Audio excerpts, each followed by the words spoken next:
Good afternoon. Happy Thursday. It's Smarty Jules, your 10-minute professor, bringing you 30 jewels in 30 days. And today we're going to talk about jewel number 11, which is confidence. I told you last night that jewels 0 through 10 were the foundation. We laid the foundation. And so now with jewels 11 through 20, we're going to begin to bring up the frame to the house. All right, we're building a house and we're going to bring the house down. So today we're talking about confidence, and that's jewel number 11. And there's a lot of different directions that I can take that in, but I'm going to keep it narrow today for the sake of the video. I'm going to keep it to 3 things. But I wanted to just say this is that I travel a lot for work. I work in the field of education. And this is a course that I'm going to teach at the high school level, at the college level, and it probably needs to be taught, I know for sure, in middle school. Because our youth, they have so many things that they're facing as it relates to how their confidence is being developed. It's being tied to things that's not real.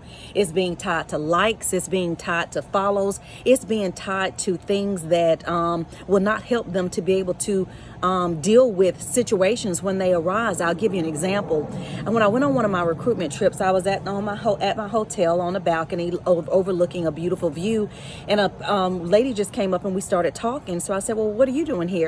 And she said, well, I'm here because my son had a girlfriend, they broke up, and that he is really, really taking it hard. And I was like, really? And she was like, yes. She was like, mainly because she and her friend got together, they made a TikTok video making fun of him.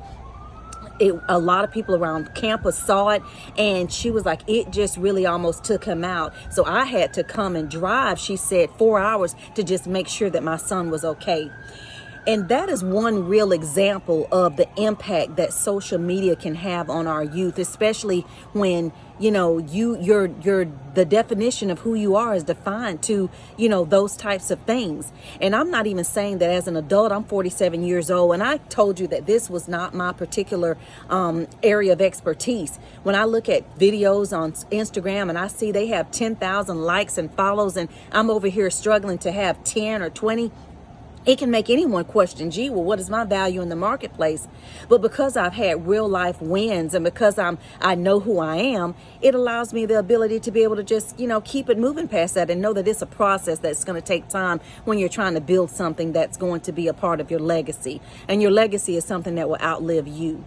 So the point of that is that I wanted to just briefly get on here and talk about, I said that I was going to, I asked the question last night, if the wind blew, would it blow your house down? If the wind huffed and puffed, would it blow your house down?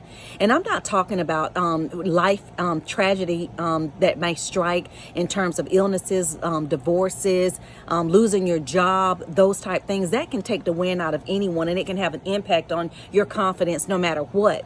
But I'm talking about your day-to-day ability to make good decisions, to make good choices, and to govern yourself the way that you need to in order to feel confident so that you can trust who you are as a person. Number one, a sign of a confident person is that when people leave out of their presence, they feel like they got something from the experience. How do you make people feel when they leave from around you? Even if you have it's a doctor-client, patient relationship, if you have a good doctor, they shouldn't make you feel that any question that you ask is a stupid question. There are some people, though, that you can be around and you can leave and you feel like, ooh, I need to get a shower because they made me feel about this big. Confident people never make it a practice or a habit of making people feel less than, but they always make it their point to try to make people feel as comfortable as they can. Number two, confident people are not afraid to take risks. They're not afraid to try things. They're not bound by fear or need to be perfect in order to be successful. Sarah Blakely, who started Spanx Foundation, the Spanx company, a company that I really highly respect and a businesswoman that I respect, she said what freed her and gave her the ability to do that is because her dad gave her the permission to fail. He didn't only have conversations with her about, you know, her successes and her wins. He talked to her frequently and often about, well, what is it that you messed up on today? Well, let's talk about it. How can we fix it? Talk to your children and give them permission to be able to make a mistake and not hold them hostage to that forever and a day. When you have the confidence and the ability that you are free to try something, even if it's not in your area of expertise, then you have a greater likelihood of being able to find your niche because you are free enough to try. And then number three, setting boundaries. That is one thing that our youth need to know how to do. If you don't want to do something, we are in a nation now where we are following crowds even when they know that they're wrong. And it doesn't matter. When you are, it's very hard when you are a person, you see like, oh wow, well if there's 10,000 people over there saying that that's the way to go, then that must be the way to go. It takes a strong person to be able to stand on principle, to be able to evaluate a situation and say, well, no, I don't think so. That doesn't work for me. Try to bring and raise up your children and to feel comfortable enough to not have to follow crowds. I'm not talking about shying away from healthy relationships, healthy friendships and organizations if that's what they choose to do, but they don't need to learn to be tied to it and defined by it.